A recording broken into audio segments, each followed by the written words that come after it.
খালাম্মা মুই খুব বিপদ আছি, মোরে আপনি বাঁচাইতে পারবেন? আপনি ছাড়া মোর উপায় নাই খালাম্মা। পাপা সারা খারে স্বাভাবিক মানুষের মতো কথা কও। কও কি হইছে? আপনার পোলা মতিন ভাই মগর সমিতি দেখনে মোরে ওই টটকাইয়া 1 লাখ টাকা লোন আছে, আইনে একটু কিস্তি দিস আল্লাহর বান্দায়, দ্বিতীয় কিস্তি আর দেয় নাই, সজ্ঞ কিস্তি বাজছে। আর মোর যে সার অফিসাররা হেরা কয় এই মতিনের কিস্তি যে বন্ধু তুমি ক্লিয়ার করে আনতে না পারবা হেলে তোমার চাকরি থাকবে না। মোর কোনো উপায় নাই, দরকুল নাই খালাম্মা, আমার কাছে মাফ চাই, মোর কিস্তিটা আগুন লই দেন। সব কান্দা থামাও। ওই টাকার জিম্মাদার তো আমি আছিলাম। এই আস্তে, তোমার আবার কি হইছে? আমার বউ বেদনা এত বড় একটা ঝাঁটানি আইতাছে, আমার পিটাইবো। ওই যে আরে আমার হাতে তুলা দেন। কি হইছে? চাচি আমার কোনো দোষ না চাচি, সব দোষ আপনার ছেলের।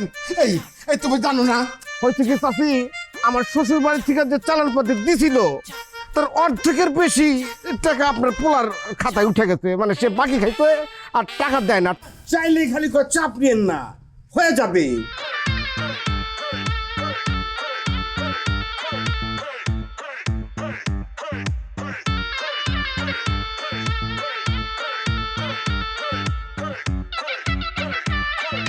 আপনি কে? আপনার তো চিনলাম না, আপনি আবার কোন নালিশ নিয়ে আসছেন?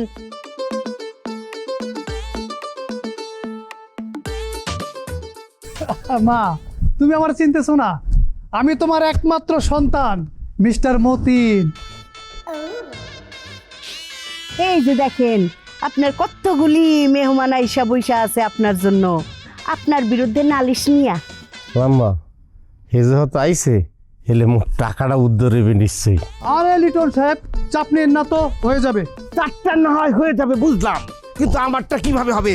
চাচি চাচি এই দেখেন খাতা, পুরো খাতা খাতা চাচি, এই যে এই খাতার মধ্যে আমি তারিখ দিয়া বাকি লিখে রাখছি। এই যে দেখেন, এতে সর্বমোট 30,123 টাকা। এখন টাকা চাইলে সে আমার উল্টা পাল্টা কথা শোনাইতেছে। এই টাকা আপনি আমার তুলে দিয়ে আমার সংসারটারে সুখের বানা দেন চাচি। ফলাও তোমার বাকির খাতায়। আর তারিখ দিয়ে লেখা আছে 30,123 টাকা পাবো। বাকি দেওয়ানোর সময় কি আমারে জিজ্ঞাসা করে বাকি দিছিলা? আরে এই যে আপনি যে লোন দিছিলেন সেটা কি আমারে জিজ্ঞাসা কইরা? হ্যাঁ, আমার সাইন ছিল ওইখানে। হ্যাঁ, আর আপনি জামিনদার তাই না? আমি যাবেন না। জারু খান দাও তো। পিটান চাচি পিটান।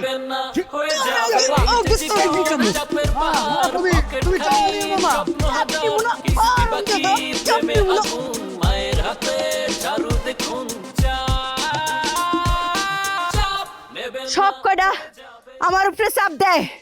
হ্যাঁ, মনে হয় যেন আমি চাপ খাইতে খাইতে মারা যাব। আবার কই চাপ নেবেন না। চাপ কারে কয়? ঝাড়ু দিয়ে এক একটারে বাইরে চাপা সুপা চ্যাপটা করে ফেলামু, হাড্ডি ভাঙ্গে ফেলামু। এই আমার নামাজে রক্ত হয়ে গেছে গা, আমি এখন নামাজ পড়বো, তোরা কেউ আমারে চাপ দিবি না।